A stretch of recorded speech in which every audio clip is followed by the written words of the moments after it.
Welcome back, everybody, to the 2017 Portland, Oregon Regional Championships. My name is Duel, and here's my friend, Kimo. We're friends. Yes. Yes, we are friends, Kimo. Unless that was too forward for you. No, Maybe you just consider us associates. Maybe you just consider us associates. Associates? Yep. Like at Zheng, Washington, and I don't know what the L You don't stand even for. know. You don't even know. Anyways, we are now ready to bring you the last match of the top four. This top cut is actually blowing by very fast. Very, very fast. It really is. Yep. It's like we set up some dragon dances or some agilities. Yeah. Some tailwind. Some tailwinds as well. I think it was the players watch each other on the projector back here in between because, we're doing one at a time. And it was interesting to me to notice the difference in the way Hayden was approaching the upcoming game and the way Aaron was. Aaron was, chilling out, listening to music, sitting in the corner. Hayden was, furiously writing notes. One thing that Hayden actually approached me about yesterday was how do you deal with dead time in between rounds? And I was like, well, being really cool. There's different approaches, right? A lot of players will actually try to prepare for the next match. Some players will just have to zone out and just get away from the tournament. Oh, okay, yeah. So we actually saw both of that right there. Yeah. Anyways, we are ready now to jump into team preview between Hayden McTavish, former world champion in the seniors division in 2013. Aaron Zheng, of course, finished top 4 at the World Aaron Championships. win Worlds? I don't think so. Apparently he did in 2009 to some sort of alternate universe. Anyways, they've played before in Swiss. Oh, they played yesterday. They played in the last round of Swiss. Who won? Aaron. Okay. Hayden barely squeaked in. He's the 8th seed.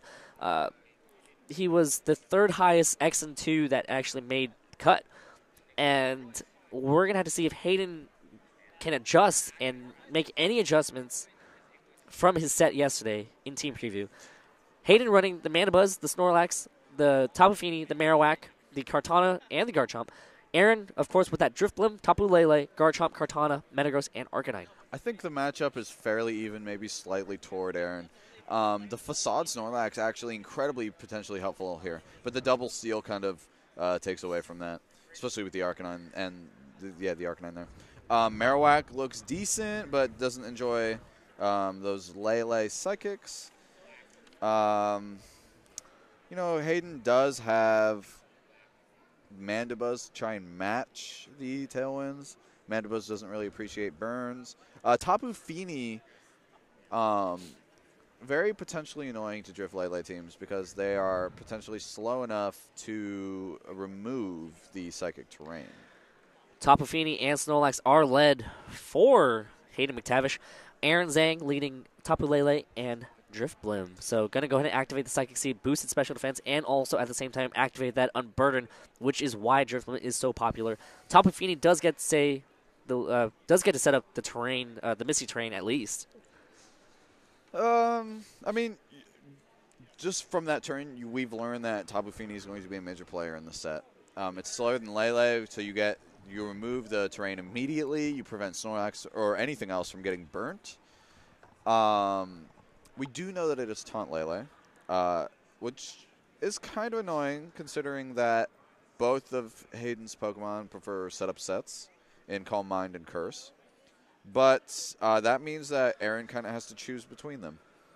I think he might go for Snorlax just because Driftblim can't really do anything to it. Yeah, and unfortunately, exactly. Driftblim has to switch out, which loses his Unburden boost and the Psychic Seed boost. As we see Kartana come in right now, going to try to take any attack that the Tapu Fini and the Snorlax can take. Actually, Kartana is a good counter to these two Pokemon, in my opinion, because there's not much that he can do. Snorlax goes for a Facade here, connecting onto that Tapu Lele, doing about 40%, as, now Aaron knows for sure that the Snorlax has Facade if you didn't already know it before. Kartana is looking very good in this situation. It really doesn't care about Fini or Snorlax, and that's part of the reason it's on this team is because the potential annoyance by Fini is really mitigated by having such a strong grass Pokemon available. As far as the counter options to it, it's a little rough for Hayden considering he doesn't have the ever-common Arcanine. He could go to Marowak. Just have to be careful about that Tapu Lele. Psychic Terrain is gone. Little surprised to see Taunt on Fini, since I think it matters less, considering Kartana can just come up on in there. And he doesn't have Intimidate to weaken Kartana, but, Sacred Sword connects onto Snorlax, doing a little over 50%, enough to activate the berry on Snorlax, which we saw in previous games was the Wiki Berry.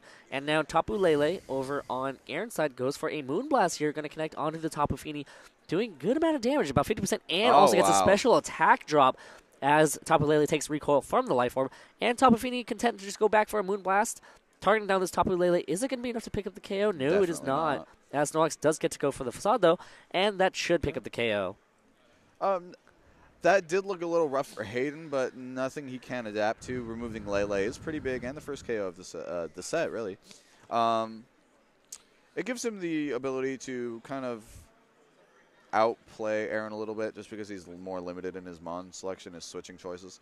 Kartana, very annoying, and again, he doesn't really have a lot of great options for Kartana on his team inherently. Marowak is pretty much the only dedicated answer, I would say. And he probably does have it. Drifloon switches in, lost its boost, so now it's just a normal Drifloon. It's just a balloon floating in the air. I mean, there's nothing wrong with being normal. Being normal is pretty cool. I mean, it still has great support options. Tailwind. Yeah. We've seen the Destiny Bond. You have to respect that. I think he's just going to press Tailwind. A Drifloon doesn't really do that much else. It could Shadow Ball the Fini. It won't KO, and it probably wouldn't make a difference anyway because you can just Leaf Blade it. Unless Aaron is running some weirdo Kartana that does not have it. But pretty sure he does. Drifblim's main thing for me, aside from Tailwind, is that the Shadow Ball keeps additional pressure on the Marowak that is bound to come out. Yeah, and here we have Mandibuzz coming just in time to take advantage of the Misty Train, activating the Misty Seed, boosting the special defense of Mandibuzz as well. And now Kartana goes for the Leaf Blade into that Tapu Fini slot, but Mandibuzz takes that a lot better than that Tapu Fini as Drifblim uses the Tailwind. But now Hayden can actually set up his own Tailwind, which kind of gives him the advantage because now his Tailwind will last just one more turn. And Snorlax goes for a Recycle, going to recycle that Wiki Berry. That Snorlax is environmentally friendly. It's all about recycling. We're in Portland. Oh, yeah. I mean, it's no San Francisco, but you know. Mandibuzz looking really good. I think it's a little underrated. The Mandibuzz has kind of been foregone in favor of Drifblim, but that doesn't mean Mandibuzz is a bad option. It has Taunt and opposing Tailwind, but the main thing it has is survivability, where Drifblim does not. Mandibuzz, yes, Roost, has the ability to recover 50% of its HP through roosting, an ability Drifblim does not have. So the main benefit of Mandibuzz over Drifblim is longevity. And it also threatens Kartana fairly well. I didn't really think about that. Foul play. Because it was just like, man, he doesn't resist. Kartana protects. Drifblim gets to go for the Will-O-Wisp here on that Mandibuzz, slow chip away at it because of the fact that Mandibuzz is flying type. It's not grounded. And Mandibuzz gets to go for a foul play into that Kartana protect, unfortunately. And now we do see Mandibuzz take some damage from the recoil. From the burn, I mean.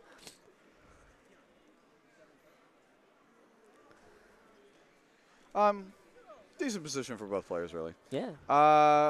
Snorlax is not looking great against the Kartana Drifblim, but it has the potential to be a real late-game annoyance. The burn on Mandibuzz actually is pretty annoying because that does indeed reduce foul play damage, even though foul play is based on the attack stat of the Pokemon you're using it on. So normally Kartana with a very high attack stat wouldn't be thrilled taking that hit, but because of the burn, you do kind of have some mitigation toward that. I still think Marowak is in the back. Maybe Garchomp. You got to pick one or the other, Chemo. Garchomp switching in right now for that Drifblim. There's one Garchomp. Wrong person. Kartana goes for the Smart Strike here, targeting down that Mandibuzz. Never going to miss. Mandibuzz goes down to about 50% as Mandibuzz goes for a Snarl here. Going to hit Kartana and Garchomp. Not going to matter too much. Possibly taking out the Focus Sash on Kartana, which is one of the items that Kartana really enjoys. And Snorlax taking this time to set up a Curse, even though the Sacred Sword will just bypass that defense boost anyways. Well, he did recycle earlier, so he can take the Sacred Sword fairly well. Snarl looks like it's the 3-hit KO to me, maybe a roll, but Kartana's special defense stat is so low that even a move not even designed really to do damage like Snarl can remove it a lot faster. There's only one turn of Tailwind left. Maybe it's almost time to have Mandibuzz set up a Tailwind of its own. Maybe, but the Snorlax doesn't need it at all. It doesn't really care. You could set up Tailwind for an incoming partner, but that requires a bit of delicate switching. You don't want to bring back Mandibuzz in later when it can't do anything. But Mandibuzz does look very good in this matchup, especially with Lele removed. Garchomp, Kartana don't super threaten it. I mean, we are wearing it down, but it has the potential to do very well. Mandibuzz switches out, going to forfeit its special defense boost from that Misty Seed. Tapu Fini comes in, most likely, maybe possibly a sacrifice, it seems like. I think so as well. Just you want the Misty Terrain to help Snorlax for the Drift Bloom incoming.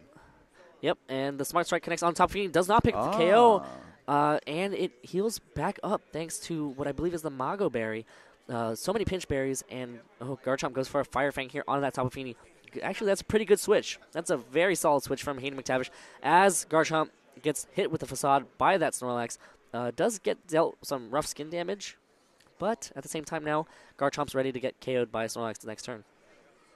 And, you know, he can pretty freely just get Fini out of there, go back to Mandibuzz. He doesn't want to risk it too much. Fini, you could keep it in just to threaten, like, you have to attack Snorlax. Like, if you don't attack Snorlax, I'm going to win.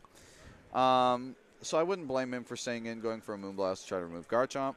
Kartana really has difficulties in the selection of opponents just because Snorlax is a large threat. It's a mystery terrain. You can't burn it. Garchomp won't take it out too much because it's cursing up. It has Recycle. So it's kind of Kartana's responsibility to remove Snorlax. He has one job. Garchomp switches out. Drifblim going to come in. Drifblim can pretty much take whatever the Snorlax can throw at it, because Snorlax doesn't really have anything that can touch Flying Ghost. Marowak comes in, going to replace the Tapu Fini as, all right, Marowak takes a Leaf Blade from that Kartana, but Marowak is actually a very good Kartana counter as Snorlax hits the Facade into the Drifblim, which is immune. Drifblim is an odd kind of position. This is, again, another non-obvious turn. He could Shadow Ball Marowak. If you don't believe that'll KO, you can double tap, but you do want to start getting to work on making sure Snorlax won't steamroll this game. You can't burn it. You can Tailwind. I don't think it's very necessary considering you're looking at Marowak Snorlax with Curse. So Kartana is basically choosing whichever Pokemon it wants to hit. Snorlax doesn't have Protect, which is worth noting because he can't actually stop the Sacred Sword from happening. It's just you have to make sure you are safe in doing it. We do know Marowak is a bit fast. I wonder if the Shadow Ball picks it up. Marowak protects, not going to want to get KO'd just yet, so Hayden is actually worried about the Shadow Ball knocking out the Marowak. Kartana using this turn to go for a Sacred Sword here, going to hit the Snorlax, going to go ahead and activate the Wiki Berry right back. Snorlax heals back 50% of its hit points in a pinch, so that Gluttony ability with those pinch berries, such an amazing synergistic combo as Marowak does not get hit by the Shadow Ball thanks to the Protect, and Snorlax goes for a Facade, not going to be enough to KO in the next turn either. No. Where Kartana lacks in special defense, it makes up for in physical bulk. Kartana has a very solid defensive stat. It really doesn't mind taking on Snorlax hits in general, and you could say it was one of the more safe answers for Snorlax. The Sacred Sword ignores the defensive boost that Snorlax will build up. That's why the real check to that move in particular is Intimidate, which Hayden's team lacks. Kartana, a very good call from Aaron. I think it really comes down to whether Shadow Ball KOs at this point. Oh, but he's not even going to risk it. And Mandibuzz is going to switch in for that Marowak. It can deal with Drifblim a lot better. Kartana content to go just for another Sacred Sword on that Snorlax. Oh, barely hangs on as Drifblim goes for a Shadow Ball. Going to hit this Mandibuzz for not very effective damage at all. And Snorlax better. Snorlax goes for a high horsepower. Connects onto the Kartana. Isn't enough to pick up the KO. It is enough to pick up the KO. So Hayden McTavish slowly inching his way to try to advance to the finals here in Game 1. Solid KO. Honestly, I'd forgotten that it even had high horsepower just because he went for the Facade earlier. Generally, that would indicate to me that you only had a normal attack. So he was either lulling Aaron into a false sense of security or lulling Aaron into a false sense of security. I think that was probably the most logical explanation for that. Unfortunately, Snorlax is going to be KO'd by the Garchomp anyway. It's just at this point you might not even need it anymore. Now that Snorlax has done its job, it's reduced half of Aaron's team. He can set up his own Tailwind and start getting Fini to do some work. Fini doesn't really care about Garchomp or Drifblim. And, of course, Mandibuzz doesn't even care that much about Drifblim. Yeah. If Mandibus can survive the turn, because it is possible he goes for like a rock slide if he has one. I don't think he does, but it's possible, and I could just have bad memory. He can Tailwind Roost the next turn. Garchomp goes for an Earthquake here, going to be able to pick up the KO on that Snorlax. So, like you said, Hayden Snorlax has done its job. Snorlax not going to come much into play versus his Drifloon at all. Of course, Hayden also has stuff in the back to deal with this Garchomp, especially that Tapu Fini, as you mentioned. Drifloon uses his turn to set up a Tailwind to match Tailwind's most likely with Hayden here. As Mandibuzz uses his turn to go for a Roost. All right, that's still pretty good. No, I think Mandibuzz that's has better, a lot more staying power, yeah. If he set up the Tailwind, it was possible for Garchomp to just pick up the KO anyway. Now that it became faster with its Fire Fang thanks to the burn damage. And the Fini wouldn't have really even been faster in the first place anyway if he got the Tailwind up because Garchomp is just naturally faster. I believe Aaron still has his Z move, which is potentially threatening just because that has the power to take out Tapu Fini, and you can't really foul play Chomp too well because you're burned. So this definitely isn't over for Aaron by any means. He has the ability to handle both Tapu Fini and Marowak. And the burn is really wearing down Mandibuzz to the point where I have no idea how many foul plays it would take to KO. If it were like a 5-hit KO at this point, you would have no surprise from me. I would be personally interested. It's a bit of a risky play in seeing the immediate switch from Tapu Fini into Marowak. Sacrifice it. Yeah, sacrifice the Marowak, burn the Z move so you can come back in, remove the Garchomp with Moonblast because I don't think he has Dazzling Gleam. He's Calm Mind. They generally don't have that. And he also doesn't have Protect, so he couldn't burn the Z move that way. It's a little rough. But even then, if you burn it with the Protect, you also set yourself up in a position to get KO'd by an Earthquake, too. Yeah. So that's not quite the exactly. option. No, sacrificing Marowak is looking good. The problem is Aaron reading that, and it's very possible. If Aaron reads it, that could be what puts him back in this game here. So we'll have to see if that's what Hayden McTavish decides to do. Garchomp using his turn to Protect instead, but no switches. No switches at all. So we have Drifloon go for a Shadow Ball here. Going to connect onto that Tapu Fini. Going to do, okay, all right. Oh, that did more than I thought it would, yeah, honestly. But Tapu Fini goes for a Moonblast into that Protect. As Mandibuzz uses his turn to go for yet another Roost, so Mandibuzz back in very, very healthy position, full health. Oh. If Hayden can time it correctly, he can set up Tailwind right as the Tailwind for Aaron is about to end, bring in the Marowak, remove the Drifloon. Garchomp can't win the one-on-one with Mandibuzz. Well, if Garchomp sets up Swords Dance, then that just gets punished by the foul play. Yeah. So, tough spot for Aaron still. He has a couple outs here and there. Both players have outs. The Protect was good. He didn't need to burn the Z move because Shadow Ball did more damage. I think Aaron is actually a more offensive Drifloon than we tend to see. Most of them opt for all bulk and speed. The damage output's generally low, so that Shadow Ball picks up a surprising amount of chip. The Earthquake is found unnecessary. Yeah, you don't even need to go for a Tectonic Rage here. You just go for the Earthquake. Should be enough to pick up the KO on the Tapu Fini here because that Garchomp has not been intimidated because Hayden surprisingly does not have anything that intimidates. Now Drifloon goes for a Shadow Ball, hitting this Mandibuzz for a little bit of damage here and there, but Mandibuzz gets to go for an attack, possibly set up a Tailwind. No, Mandibuzz goes for a foul play instead. Gonna hit that Garchomp, and that's all right, fine. Yeah, one more, and it should be able to pick up the KO, but Marowak could possibly get knocked out. The Tailwind turns are very important, and one of the helpful new features Sun and Moon introduced was you can just click your Pokemon, see how many turns are left. I unfortunately don't have that feature on me right now, so I'm not sure if Aaron is on his last turn of Trick Room. Now, if he is, Tailwind. Yeah, you Tailwind Protect, and you win the game. Well, if he's no, not, you can Tectonic Rage through the Protect. It won't KO. You don't. No. It's gonna be close, I think. He didn't Swords Dance. Still. No, it's not close. No.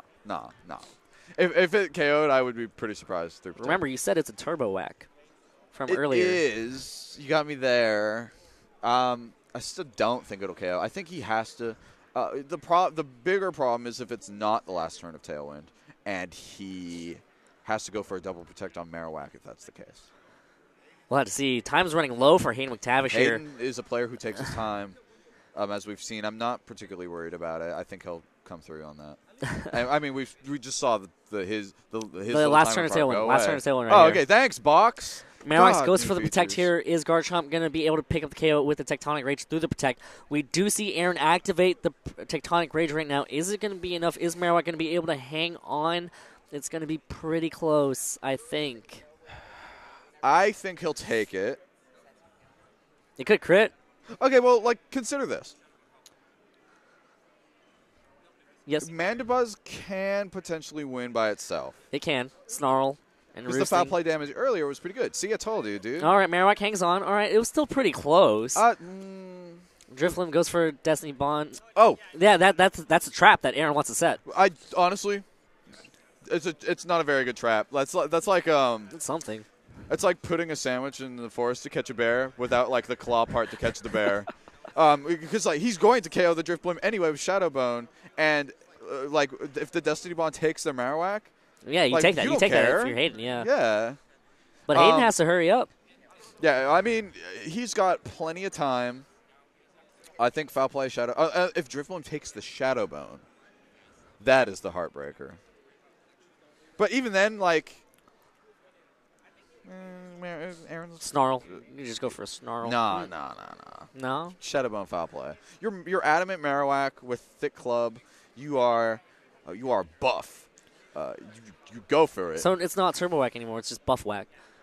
It's turbo buff whack. Garchomp now protects itself. I think that's okay, but like doesn't matter really in the long. Yep. Mandibuzz goes for a foul play into that Garchomp protect, and now Marowak goes for a Shadow Bone here. Going to connect onto that Drifloon. How much damage is it going to do? Enough to pick up the KO.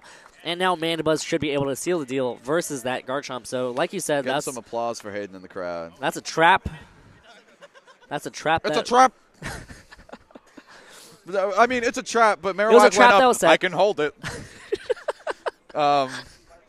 Very well played by Hayden, honestly. He positioned himself like perfectly. He shows why Tapu Fini is annoying for Drifloon Lele teams. He shows why Mandibuzz is not totally an outdated choice in regards to Drifloon as a Tailwind user. And we see the true effectiveness of Marowak. Marowak has been pretty good for him, and it's honestly pretty underrated. I wouldn't be surprised at all if after this tournament you saw a general usage increase in Marowak. That tends to be what happens. Yeah.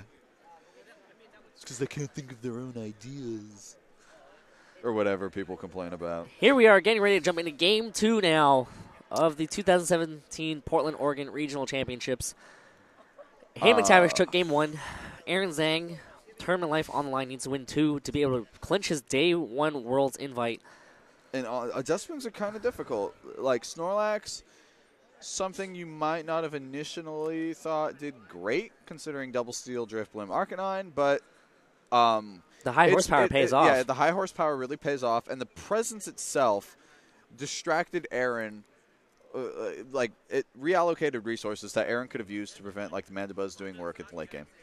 But adjustments are difficult. Metagross, I wouldn't say better choice than Kartana here. And I think Aaron really did choose a pretty solid 4 Pokemon, especially considering his Arcanine probably cannot touch the Marowak. With that considered, I think Aaron just kind of needs to play a bit better. Maybe forego Drifblim, but if you do that, you become weaker to Mandibuzz, which Hayden is most likely bringing. So he's kind of held into bringing that Drifblim. I think it's still pigeonholed.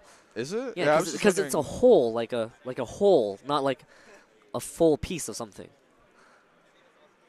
Does that matter? Or it's not like a hold, like you're gripping something.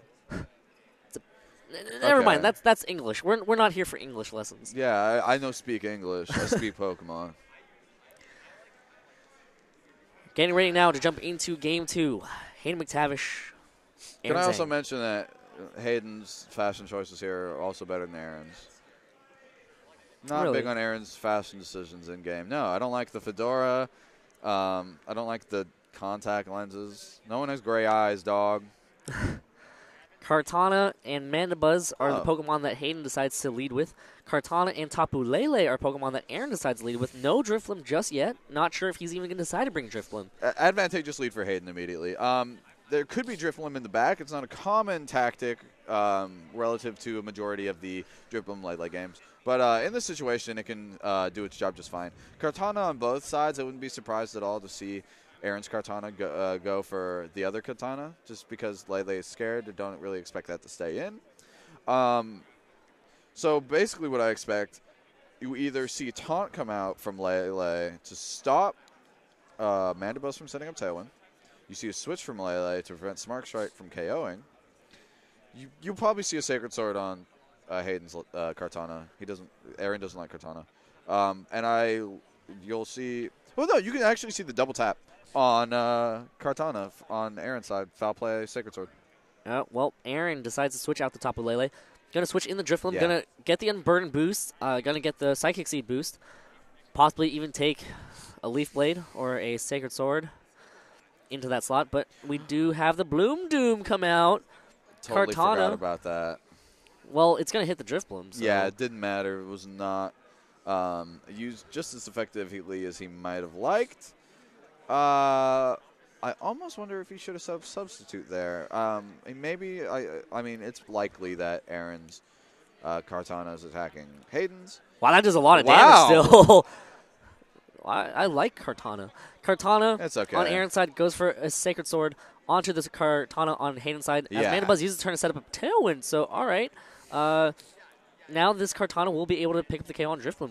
And Hayden with the momentum here, totally outspeeding Aaron's side, foul play, or an attack, or maybe not an attack from Kartana, considering I don't believe it has Smart Strike. But the foul play will take it up. You can trade Sacred Swords on the Kartanas, which is fine. You can switch out the Katana, save it for later if you feel so inclined. I don't really know. This indicates to me, I mean, he probably has Tapu Fini in the back, maybe not Mar. You know what? Yeah, Tapu Fini Marowak works pretty well. I was thinking he might bring Garchomp just because it actually really likes Tailwind, but I don't think it's great for the matchup. So it's probably Tapu Fini Marowak in the back. I wouldn't be surprised at all to see foul play onto the Driplim slot with a switch to Marowak. Can I just say that was a beautiful pin from Hayden? Because Yes. either you lose your Tapu Lele or I get up my Tailwind. Or both. Yeah.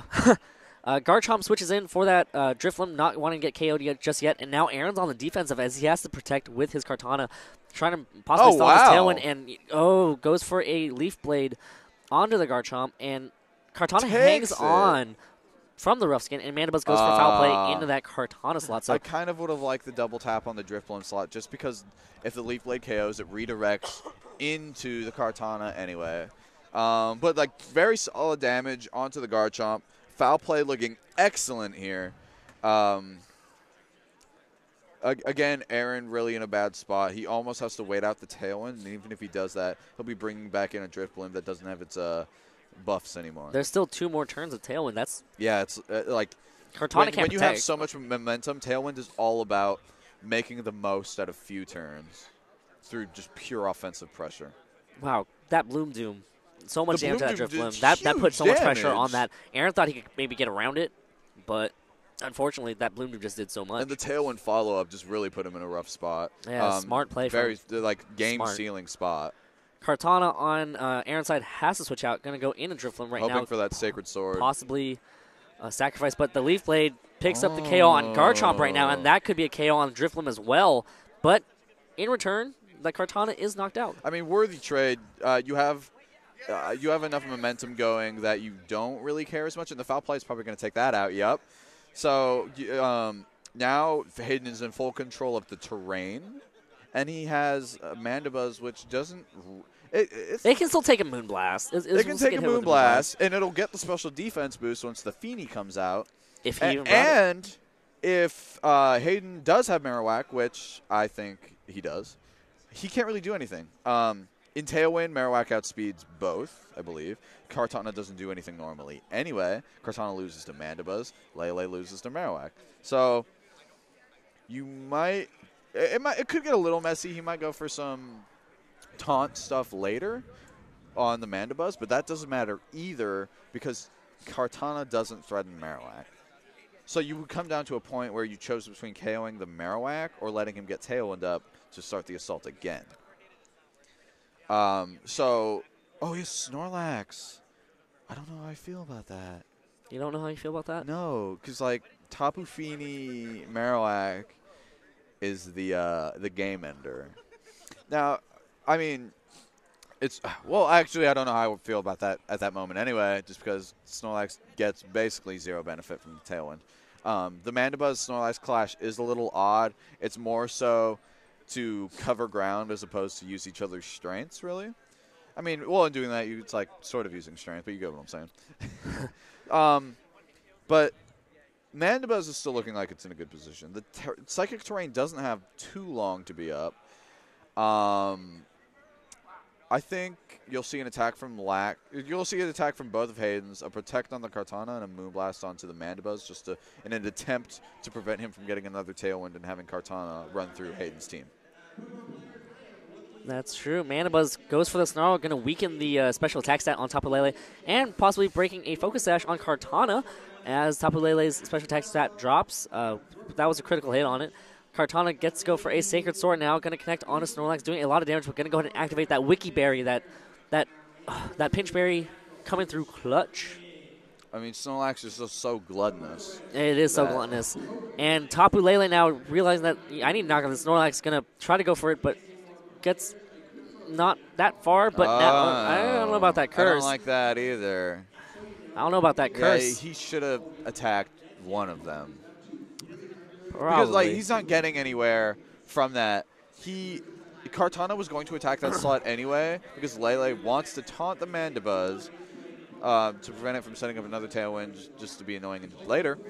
The attack could have at least gotten you into a position where like, oh, I can KO Lele with my Mandibuzz, which is huge because it prevents you from reliance on Tailwind. Perhaps maybe Hayden kind of saw that turn as Aaron's probably going to protect some stuff to stall the Tailwind. I mean, so, all right, I understand the curse a little bit more now. I expected Kartana to detect as well, just in fear of foul play ruining his day, even though Snarl was a great coverage move. But I think the benefits of just attacking with Snorlax there outweigh the curse. Yeah. Oh, but he goes for the Smart Strike for some reason. Kartana goes for the Smart Strike on the Mandibuzz, and Tapu Lele goes for a Moonblast here onto the Mandibuzz. Is it going to be enough to KO? It is enough to pick up the KO, and now no Tailwind. High horsepower or even the Facade onto that Tapu Lele. Wait. If he has Marowak and that KOs, he still wins. But if he has... Oh, no, not enough to pick up the KO. All right, so now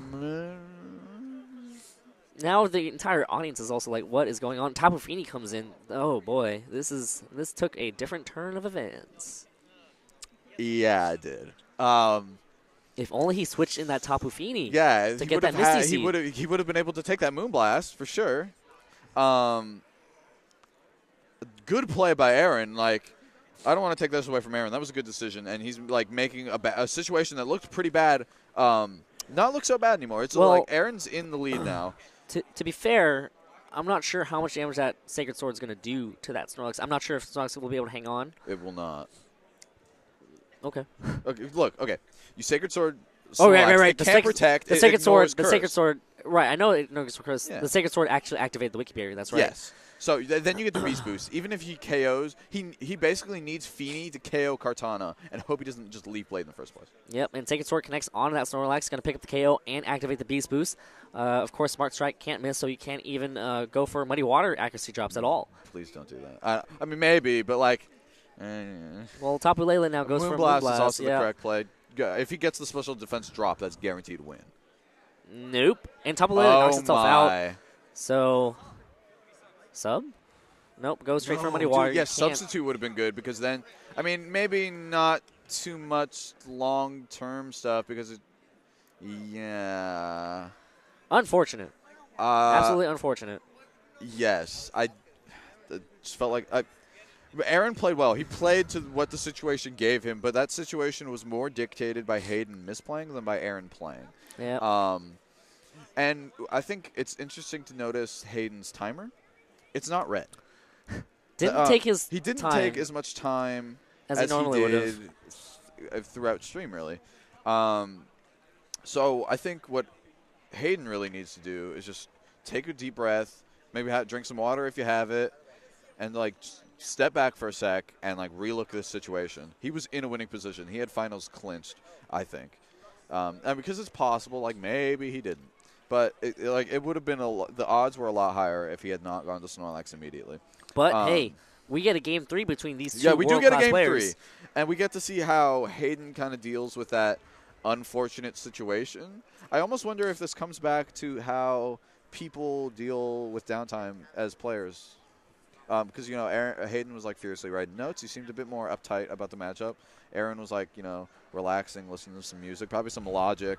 If that was actually correct, I'm pretty good at guessing. But I got the reads, basically, is what I'm trying to say. As far as matchup goes, I think Hayden's last change-up was really good. And that's part of what makes this situation more unfortunate is that Aaron is now hyper-aware that can happen. At the same time, I don't think there's a lot he can really do to prevent that. He could lead Drift Blim and go for, like, the quick burns, which, honestly, effective. And I think that Marowak is looking pretty good again. If he brought Marowak over Lax last game, he would have won. But, like, it's kind of unfair to use that in determining your Game 3 choices. And, again, Snorlax is generally good. He's afraid of burning it. Aaron is kind of afraid of burning it because Facade power up, and then the Misty Train prevents that in the first place. You know, if only, it's that trade-off between Facade versus Return. Return would pick up the K on that Lele. Yes, it would have. But, you know, I mean, he must have some awareness of that. Like, Facade is a weaker move without that high risk, high reward. Yeah. I mean, maybe it got him here. Got him. It got him. Game 3. Hayden McTavish versus Aaron Zheng. Drift Limit and Tapu Lele back to the core. I would like Mandibuzz Feeny. Nope, Snorlax and Mandibuzz. Okay. He is sticking to that Lax. I mean, it's very easy for him at this point to switch to Feeny and get Mandibuzz to have his own special defense boost. But at this point, I think that Aaron will go for Taunt just to prevent the counter Tailwind. So, in my mind, it basically comes down between, are you going to Snarl to weaken Tapu Lele even further because you're getting a boost, or are you going to Tailwind and hope I don't press Taunt? Tough call. Yeah. Coming from turn 1 already. Two world-class players going up against each other. Yeah, I mean, in the top 4. World-class situations are hard to deal with. You do see Hayden's move time going back to the original red. The Omega Red. But if world-class situations really do put that pressure on people. And even world-class players like Hayden can mess up. Mandibuzz switches out right now. Going to go into the Misty Surge with the Tapu Fini. And we have Drifloon set up the Tailwind. So Hayden's already knowing that he's going to play a little bit behind. All his Pokemon aren't as speedy as Aaron's anyways. Tapu Lele now goes for a Moonblast. That is probably one of the best things that really Hayden can take that Moonblast, but that does a lot of damage. It does a lot. And it gets a special attack drop, but this does allow Snorlax a chance to possibly set up here. Instead, Snorlax goes for a Facade, going to hit this Tapu Lele and bring it down. Well, it's not even going to pick up the KO next turn. He's probably going to curse next turn just because that did so little. The Feeny switch from Mandibuzz was a possibility in my mind, but I thought Moonblast would do too much damage, as we just saw. And the special attack drop is just insult to injury at that point. It did keep Lax safe from burn, but like the theme that I'm noticing in Hayden's decision is I really like Lax. I want Lax to win. When abandoning Snorlax as his win condition probably would have benefited him more in the long term than his actual decision to stick with it. So he is sort of going all in on this Snorlax winning idea. But, of course, Kartana's presence is going to make that a little annoying. Yeah, Drifloon switches out. Going to go into Kartana with that Sacred Sword readily available to bypass any curse that Aaron might try to set up. And Tapu Fini cannot hang on from that Moonblast. So unfortunate. Cannot even activate its Mago Berry and heal back up as Snorlax goes for another Facade here. Going to hit this Tapu Lele. Not going to be enough to pick up the KO, but it is in range for a Life Orb recoil damage. Yes, but I mean that requires you to take another hit. I think Mandibuzz needs to come in right now, get the Misty Seed boost while you still can get it, set up your opposing Tailwind, and like try to make a momentum game on that later, like he did in Game 1 with the Marowak setup. Honestly, a little surprised that he seems to be foregoing Marowak more. I mean, you're against double steal with a Ghost and an Arcanine. And like he hasn't brought Arcanine. But he also has a team that is going to be inherently scared of Marowak. Yep. And Aaron sends in, or sorry, Hayden sends in Kartana, not the Mana Buzz. So this could possibly lead up to a situation where, you know, Mana Buzz might not be able to use this item depending on how Aaron plays around this. It's rough because now we know all of his mons. Kartana is not the most bulky Pokemon on the planet, so mounting these sort of turnabouts with Kartana is a little difficult because it's very precise.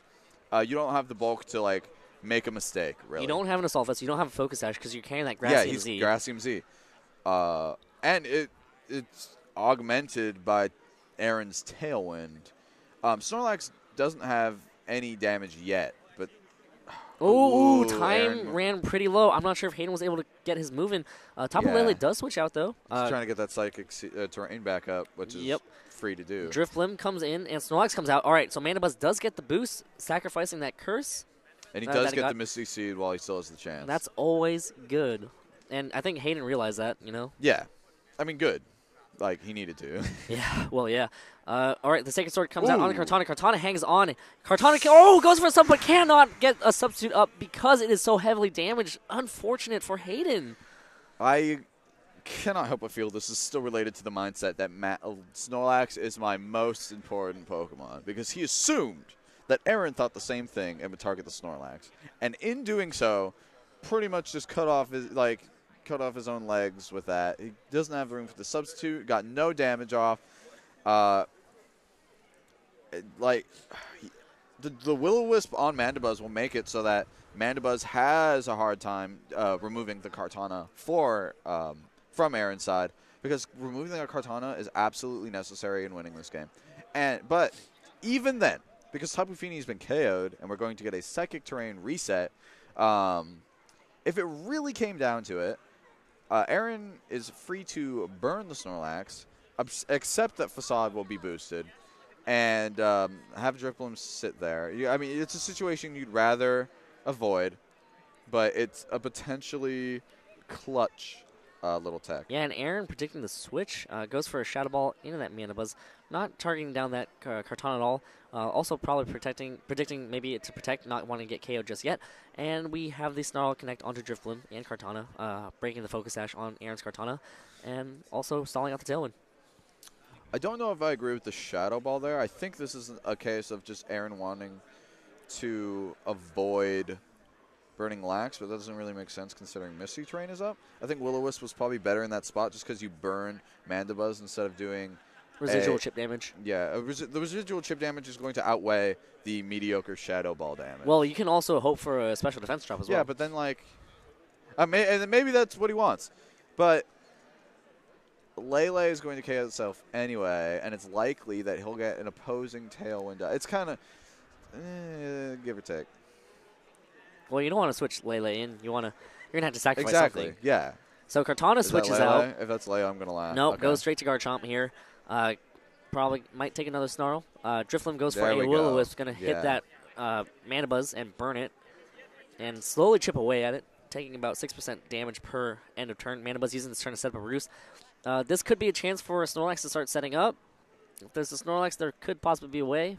As long as he can get rid of that Drifblim. Well, but it's more than the Drifblim because it becomes the Kartana. We also know that Sword Stance Garchomp, which Hayden really doesn't have the tools to really deal with. The Foul Play is neutered. Fini is gone. I would rather not rely on Kartana to remove Sword Stance Garchomp, especially since we've seen Fire Fang. And Drifblim just honestly won't be Drifblim is enough to prevent Hayden from making these big comebacks because, again, all of his main attackers are physical. I think you could have seen a similar situation to Game 1 had he brought Marowak. You have Kartana, Drifblim, Lele left. It's really scary for them.